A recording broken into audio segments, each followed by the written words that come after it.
ভোররাতে প্রায় 3-4 দিকে তারা ঘুম থেকে উঠে তাদের বেসিক যে কার্যক্রম ফ্রেশ ট্রেশ হয়ে তারা 4টা থেকে তাদের প্রশিক্ষণ কার্যক্রম শুরু হতো এবং এটা 10টা পর্যন্ত কন্টিনিউ হতো। সেখানে মূলত তারা শারীরিক বিভিন্ন ধরনের কসরত, যেখানে মার্শাল আর্ট, সেখানে এন্ডুরেন্স বৃদ্ধির রিলেটেড বিভিন্ন ধরনের প্রশিক্ষণ তাদেরকে দেওয়া হতো। সার্ভাইভাল রিলেটেড, কীভাবে সার্ভাইভ করা যায় সে রিলেটেড প্রশিক্ষণ দেওয়া হতো। জঙ্গলে কিভাবে লুকিয়ে থাকা যায় সেভাবে প্রশিক্ষণ দেওয়া হতো এবং বিভিন্ন উদ্ভূত পরিস্থিতিতে কিভাবে তারা সাস্টেইন করবে জঙ্গলে, অথবা তারা যদি কোনো ধরনের হামলার শিকার হয় সেখানে কি করণীয় এবং কিভাবে লুকিয়ে থাকা যায়, কিভাবে খাবার সংগ্রহ করা যায়, এই জিনিসগুলোর উপর তাদেরকে প্রশিক্ষণ দেওয়া হতো। এবং তাদের প্রশিক্ষণের পিরিয়ডটা মূলত 4 মাস পর্যন্ত অবধি হয়ে থাকে। এখানে তাদের, যেটা আমি অলরেডি বলেছি, মার্শাল আর্ট, এবং তাদেরকে ইনিশিয়ালি শারীরিক কসরত, এরপরে মার্শাল আর্ট, তারপরে তাদেরকে অস্ত্র প্রশিক্ষণও দেওয়া হতো। তো আমরা এই হাকিম মম যেটা আমাদেরকে প্রাথমিক জিজ্ঞাসাবাদে যেটা বলেছে যে তার জানা মতে অলরেডি প্রায় বিভিন্ন ব্যাচে 50 জনের অধিক সংখ্যক নারী সদস্য কুকি চীনে প্রশিক্ষণ প্রাপ্ত হয়েছে।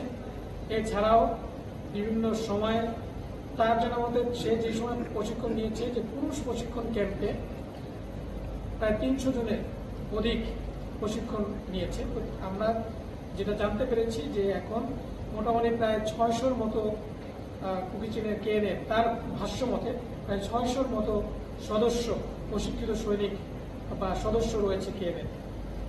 এখানে যে প্রশিক্ষণ ক্যাম্পটা ছিল মূলত এটা নারীদের জন্য সেপারেট একটা প্রশিক্ষণ, যেখানে পুরুষরা থাকতো না, পুরুষদের জন্য আলাদা প্রশিক্ষণ সেন্টার আর নারীদের জন্য আলাদা। বাট তাদের সিনিয়র লেভেলের কিছু নেতৃস্থানীয় ব্যক্তিবর্গ এই নারীদের প্রশিক্ষণ সেন্টারে আসতো। তারা এই যে ভান্থারময় বম, যিনি নারী উইংয়ের যে প্রধান প্রশিক্ষক ছিলেন, তাকে বিভিন্ন সময় বিভিন্ন নির্দেশনা প্রদান করত এবং সেই নির্দেশনা অনুযায়ী মূলত এই নারী উইংয়ের যে এই রিক্রুট ছিল তাদেরকে প্রশিক্ষণ দেওয়া হতো।